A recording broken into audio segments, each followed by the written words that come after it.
et bienvenue à ce webinaire organisé par Argon & Co.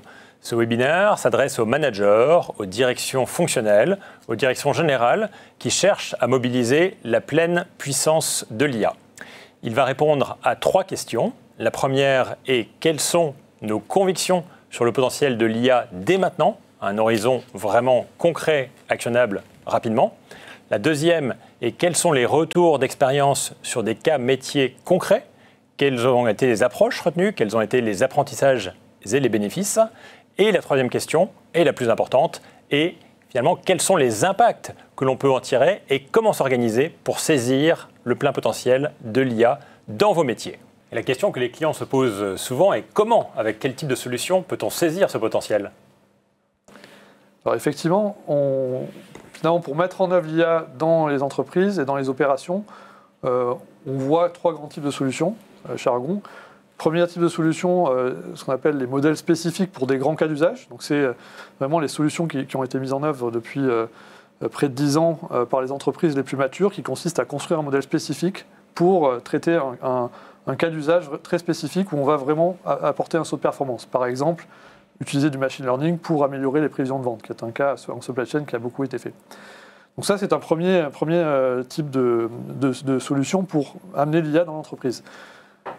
Si je vais sur les solutions à droite, les solutions d'IA généralistes, c'est une nouvelle voie qui est apparue il y a quelques années, qui consiste globalement à mettre en place des chatbots internes, une sorte de chat GPT au sein de l'entreprise, on met aussi dans cette catégorie-là les solutions apportées par des éditeurs de solutions Office comme Microsoft Copilot par exemple. Donc ça, c'est un deuxième type de solution qui est plutôt le levier qu'ont aujourd'hui les directions des systèmes d'information pour donner accès à l'IA aux équipes de l'entreprise. Et finalement, la troisième type de solution qu'on voit nous aujourd'hui et qui pour nous est là où l'essentiel, la plus grande partie de la valeur est, c'est les agents IA, enfin des assistants IA dédiés à un rôle métier. Donc là, on parle sur ce type de solution, sur finalement des assistants qui vont être vraiment focalisés sur un métier donné. Parce que finalement, si je reprends sur mon constat initial que l'IA permet d'améliorer la plupart des activités des opérations, finalement, si on regarde un métier donné, par exemple l'approvisionneur, l'exemple que je prenais tout à l'heure, on va trouver plusieurs dizaines de cas d'usage qui vont améliorer ce métier-là, l'augmenter. Et quelque part, pour mettre en place ces multiples cas d'usage, on a besoin, quelque part, de connecter les informations du job qui vont être dans le système d'information, les informations qu'il va avoir sous forme d'email ou de meeting, et avec l'ensemble de ces informations-là, on va être capable de mettre en œuvre ces cas d'usage. Et donc c'est là où on a besoin de solutions spécifiques qui vont combiner différentes briques technologiques, des briques de GenAI et également des briques analytiques pour exploiter les données structurées. Et c'est en ça qu'il y a une différence avec les solutions d'IA généralistes, c'est que les solutions d'IA généralistes vont être focalisées quelque part sur uniquement de la technologie IA générative et sur les données non structurées. Et donc elles permettent en général de ne traiter que quelques cas d'usage sur la totalité des cas qui sont nécessaires pour augmenter complètement et tirer tout le potentiel sur un métier. Le premier cas métier est celui de l'approvisionneur dans la supply chain. Mathieu, peux-tu nous partager tes apprentissages sur ce métier de l'approvisionnement? Oui, effectivement. Donc là, on va se mettre dans le métier de l'approvisionnement dans un contexte d'industrie automobile. Donc l'approvisionneur a un rôle critique, parce que c'est quelque part lui qui va assurer la disponibilité des composants pour la production et pour s'assurer qu'on ne va pas arrêter les usines et les usines des clients. Et donc il a un rôle critique parce qu'il doit assurer ce service-là, mais tout en garantissant un niveau de stock bas, tout en limitant les coûts de transport et les transports urgents. Donc voilà, c'est un métier assez critique en termes de performance, mais c'est aussi un métier assez exigeant parce qu'il y a beaucoup d'aléas chaque jour. Et c'est un métier sur lequel les équipes ont une pression très importante compte tenu des impacts associés. Et donc notre client, dans sa transformation IA, a choisi de commencer par ce métier pour justement renforcer et améliorer ce processus d'approvisionnement et aussi augmenter le bien-être des employés dans ce métier-là.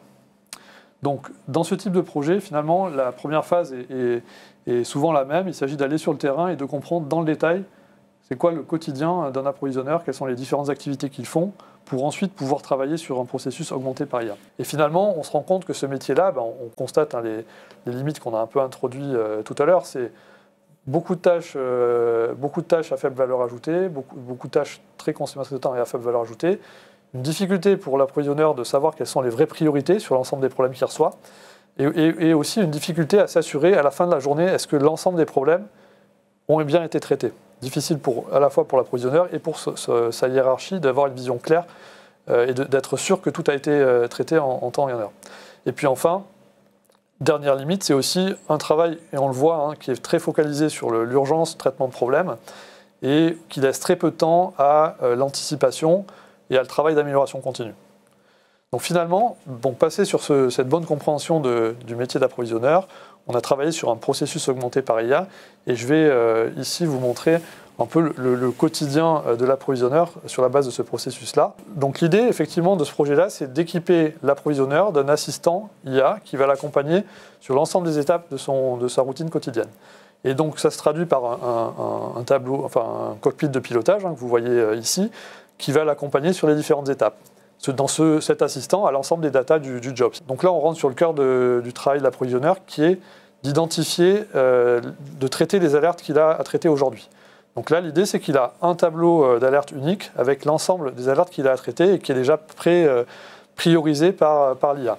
Et donc, il va pouvoir voir ici les différents sujets. Donc, par exemple, ce qui est dans la première catégorie Real Backlog ici, ce sont des problèmes d'appro qui étaient déjà identifiés les jours précédents. Et là, il peut suivre effectivement sur chacun des problèmes où est-ce qu'on en est dans le plan d'action, est-ce que le problème a été levé. Il peut, comme ça, s'assurer et ne pas revenir chaque jour sur la même alerte qu'il aurait identifiée les journées précédentes.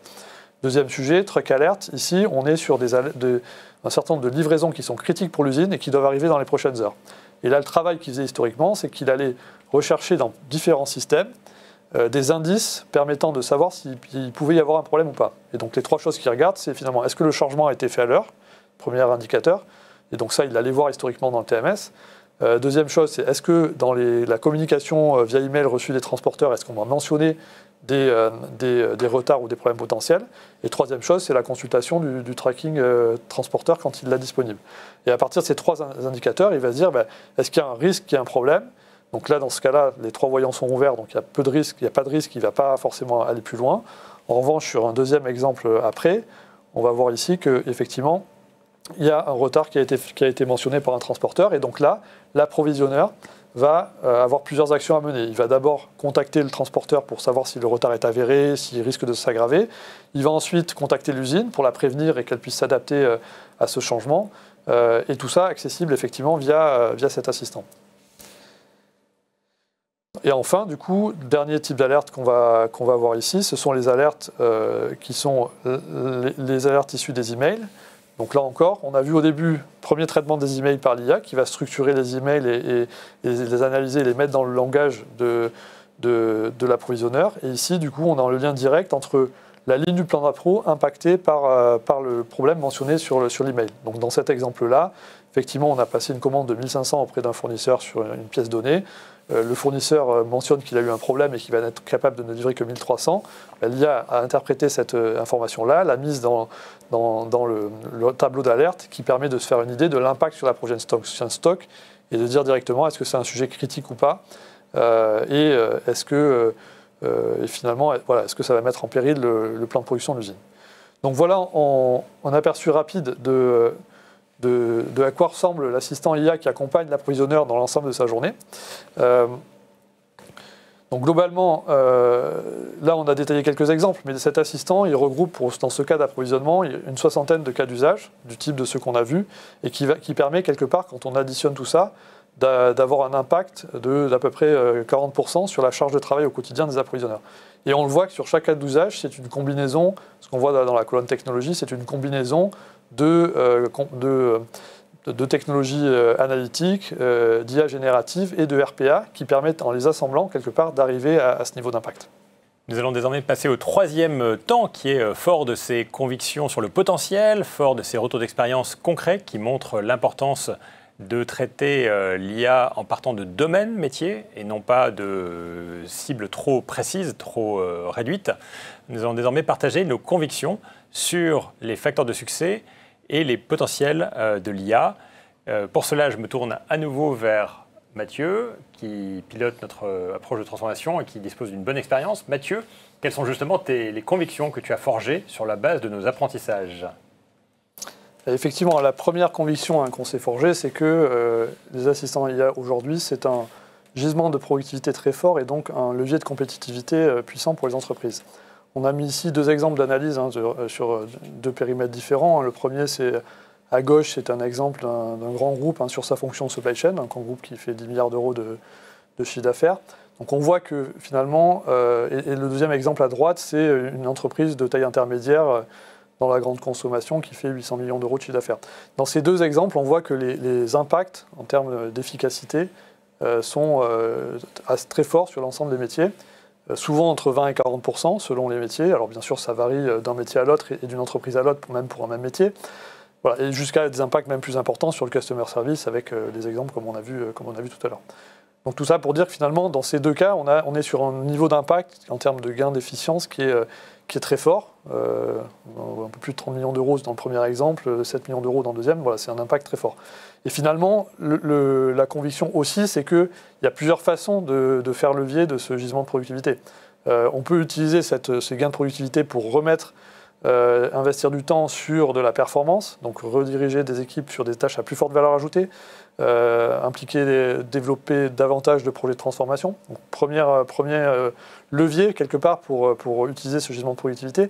Le deuxième aussi, très important, c'est l'attractivité des métiers, justement en rendant les métiers plus intéressants, plus attractifs, on peut attirer les meilleurs talents et c'est aussi un facteur de performance très fort pour les entreprises.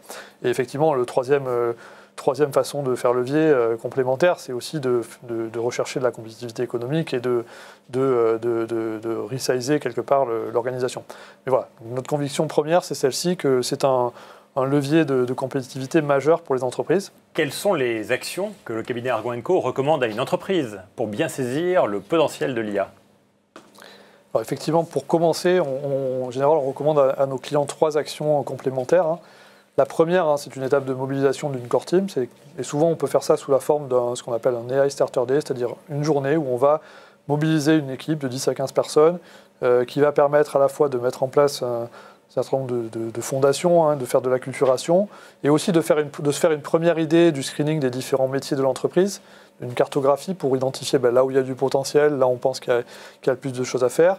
Et c'est aussi souvent très important dans cette première journée de mettre les mains dans l'IA, que les participants puissent tester, construire des assistants sur des cas réels. Ça leur permet vraiment d'appréhender ce qu'on peut faire avec la technologie et de s'approprier vraiment le sujet. Donc ça, c'est généralement une première étape qui permet à nos clients de mobiliser une équipe cœur autour de ce sujet. Les 2 étapes suivantes sont assez complémentaires. Souvent, il y a besoin de, quelque part, construire sa roadmap, c'est-à-dire de dire ok, j'ai un certain nombre de métiers, par où commencer, quels moyens je dois prévoir pour réaliser ces transformations. Donc voilà, c'est un travail de roadmap, de transformation assez classique, mais qui est nécessaire pour pouvoir s'organiser et prévoir les ressources nécessaires sur les années à venir pour réaliser cette transformation.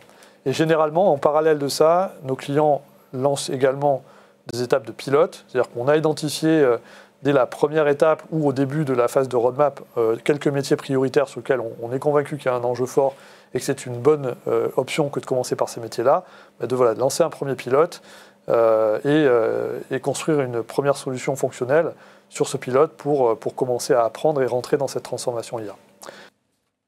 Les intervenants de ce webinaire sont à votre disposition pour à la fois approfondir certains points partagés aujourd'hui et également pour vous aider à passer à l'action.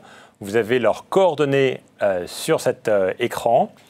Nous vous encourageons désormais à passer vite à l'action justement et nous vous souhaitons de bonnes expérimentations. Merci et à bientôt.